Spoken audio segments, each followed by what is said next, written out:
हम भारत और चीन की परिस्थितियों को वहां पर देख लें तो गलवान में जब चीन सामने आया था तो उसने अपनी धोखे के तरीके से, मतलब भारतीय जो उस समय थे उस पर फिर भी थोड़ा बहुत विश्वास कर रहे थे और इसीलिए गलवान में पहला वार करने में वो कामयाब हो गया। लेकिन उसके बाद से जो पलटवार भारतीय सेना ने वहां पर किया, न केवल गलवान बल्कि ब्लैक टॉप का जो ऑपरेशन था जहां पर ऊंचाई वाले सारे हिस्से भारतीय सेना लेती गई और चीन को बैकफुट पर वहां होना पड़ा। यहां पर अरुणाचल प्रदेश में गलवान के उस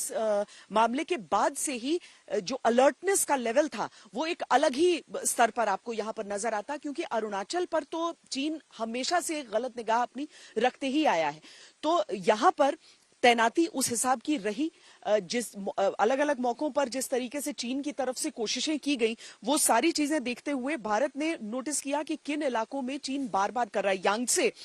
तवांग में जहां पर हो रहा है ये पूरा मामला हुआ है, वहां पर खास करके चीन ने इससे पहले भी इस तरह की कोशिशें की थी, लेकिन क्योंकि हमारी डिप्लॉयमेंट उस तरह की है, चीन कोई भी अपनी चाल में कामयाब नहीं हो पा रहा है।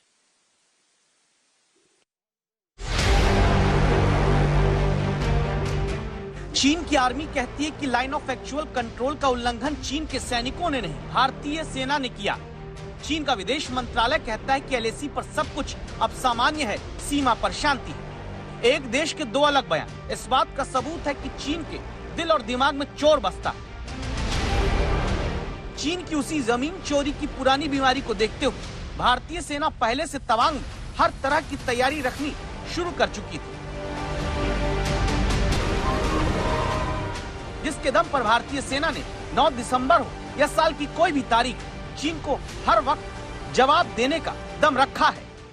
बर्फ से हमारी पोस्ट जो है कट ऑफ हो जाती हैं और सांस लेने में काफी तकलीफ होती है। घर परिवार से बहुत दूर मगर दुश्मन के बिल्कुल पास, ये सब जो है एक इंडियन आर्मी के जवान का एक आम रूटीन है। बट एक इंडियन आर्मी का जो जवान है उसका जो जोश और उसकी जो काबिलियत है वो इन सभी चुनौतियों को बड़ा ही छोटा कर देती है। एक एक करके देखिए, तब आप समझेंगे कि आखिर क्यों तवांग में भारतीय सेना की बढ़ती तैयारियों को देखकर चीन को चिंता होती है।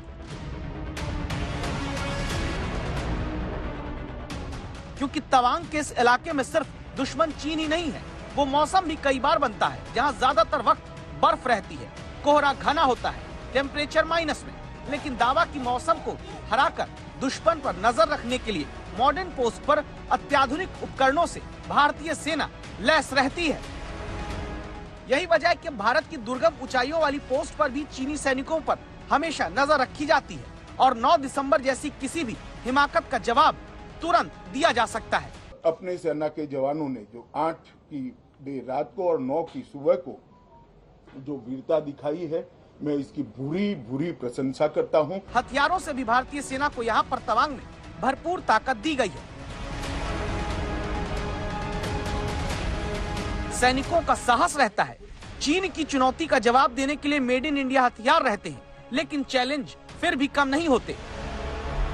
करीब 3500 किलोमीटर लंबी भारत चीन की सीमा में अरुणाचल प्रदेश के हिस्से की इसी तवांग में अब आप सेना को ताकत देने वाला एक और हथियार देखिए, जो एक बार में हाई वॉल्यूम फायर, दुश्मन की पोस्ट को खत्म करने में कारगर, कहीं भी ले जाने में सरल और सबसे ऊंचे युद्ध स्थल में कामयाबी के विशेषणों से युक्त है। उम्मीद करते हैं कि अक्टूबर महीने में आज तक संवाददाता श्वेता सिंह की तवांग में ही तैयार की गई इस रिपोर्ट को आप देखकर अंदाजा लगा लेंगे कि 9 दिसंबर को जो भारतीय सेना के जवानों ने चीनी आर्मी के सैनिकों को जवाब दिया, उसके लिए भारतीय आर्मी हमेशा कितनी तैयार रहती है।